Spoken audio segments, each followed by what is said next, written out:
Halo semua, perkenalkan nama saya Uta Nur Syifa dari kelas 10 Bisnis Digital. Pada kesempatan kali ini saya akan menjelaskan tentang periksa fakta dari salah satu berita yang sedang viral akhir-akhir ini, yaitu para pejabat dan para petinggi dituntut untuk menaiki kendaraan umum. Kira-kira berita tersebut benar atau tidak ya? Dan apakah para pejabat dan petinggi melakukan apa yang sesuai dengan berita yang disajikan?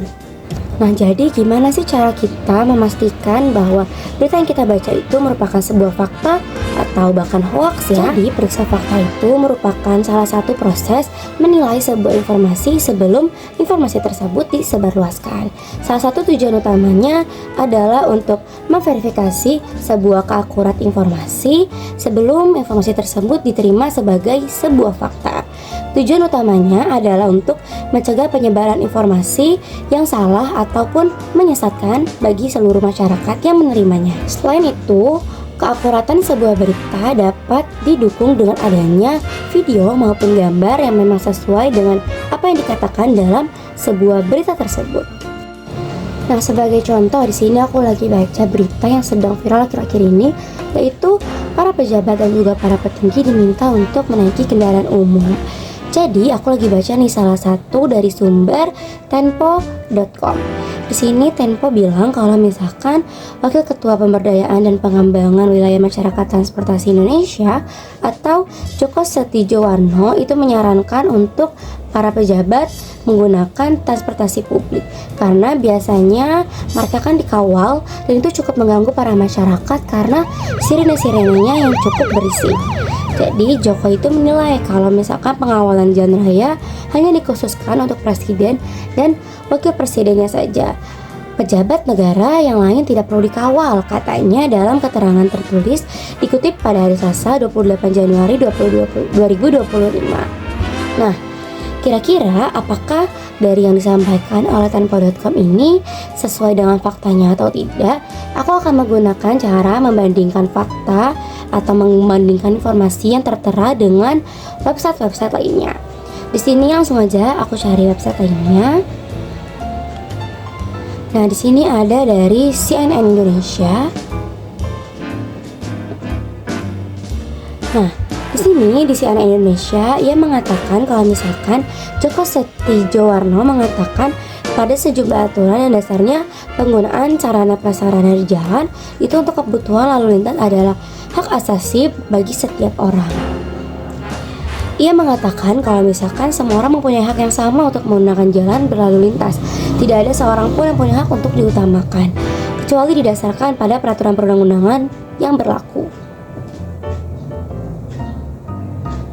Di sini, dia juga mengatakan kalau misalkan pengawalan sebaiknya dibatasi untuk presiden dan wakil presiden. Jadi, apa yang disampaikan oleh CNN dan juga Tempo itu sama adanya, sama-sama menyampaikan sebuah informasi yang sama.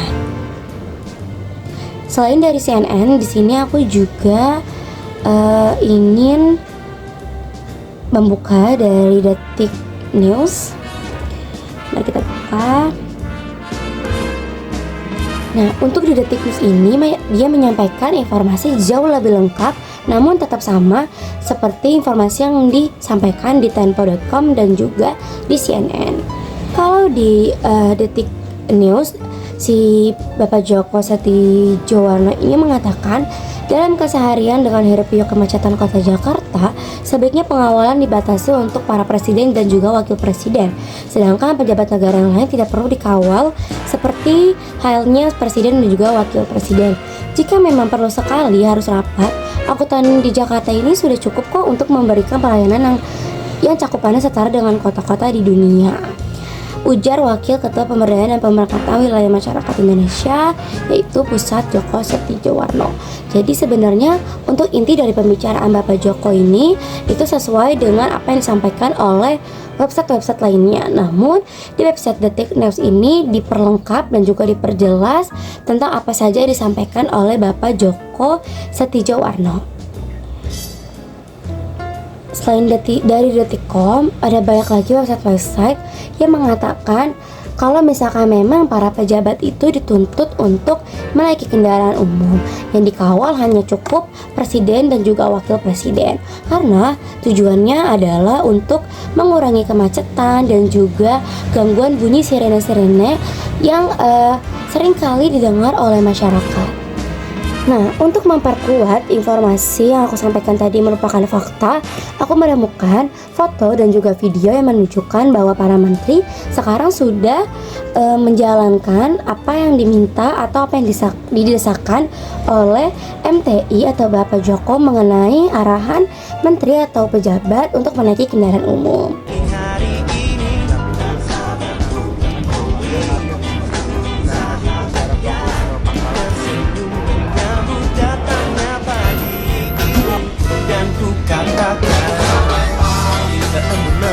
Kendaraan umum seperti yang dilakukan oleh Wakil Menteri Dalam Negeri yaitu Bapak Bima Arya Sugiharto dan juga Menteri Koordinator Pangan yaitu Bapak Zulkifli Hasan yang tertangkap kamera bahwa mereka ini bekerja atau menuju kantornya menggunakan KRL dari stasiun Bogor menuju ke kantor masing-masing.